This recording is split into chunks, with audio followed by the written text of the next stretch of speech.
Di padang mahsyar, setiap orang dipanggil seorang demi seorang. Allah panggil, dia pun datang. Tidak ada perantaraan kita ketika itu dengan Allah Subhanahu Wa Taala. Tidak ada malaikat yang bantu kita. Kita sendiri yang akan berurusan dengan Allah pada hari itu, membawa buku amalan kita yang syarat dengan ribuan dosa besar, berdiri dalam keadaan tunduk kepala. Takut kita. Tiba-tiba tuan-tuan, orang-orang yang hidup dengan Al-Quran, apabila dia dipanggil ke hadapan, dalam keadaan dia tunduk kepala dia, buku amalan dia dah dibuka di depan dia. Ketika nak ditimbang sejam demi sejam apa yang dia lakukan, seminit demi seminit apa yang dia lakukan di dunia, tiba-tiba ada orang yang bercakap bagi pihak dia. Dua orang itu adalah surah Al-Baqarah dan surah Ali Imran. Surah Al-Baqarah dan Ali Imran akan menjadi peguam bela kepada mereka-mereka yang hidup dengan Al-Quran.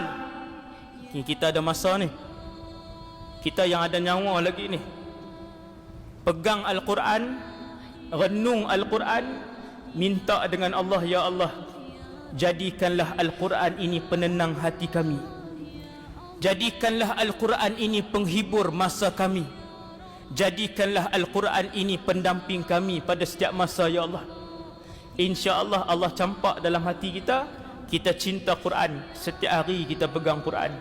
Tuan-tuan bayangkan, tengok surah Al-Baqarah dan Ali Imran berhujjah di hadapan Allah, mempertahankan tuan mereka yang menghidupkan Al-Quran dalam kehidupan mereka. Tuan-tuan tak mau lagi. Ni rahsia ni, rahsia Nabi beritahu. Tadi dia dalam barzakh, surah Al-Mulk. Ni di padang mahsyar, kita dalam keadaan tunduk, tiba-tiba ada orang mempertahankan kita, kita pun angkat kepala kita, kita tengok Al-Baqarah dan Ali Imran sedang berhujjah di hadapan Allah. Alhamdulillah, tak perlu cakap. Kata Rasulullah, sehingga habis buku amalan yang ditulis, Al-Baqarah dan Ali Imran masih mempertahankan kita sampai habis. Tak mau lagi tuan. Allahu Akbar.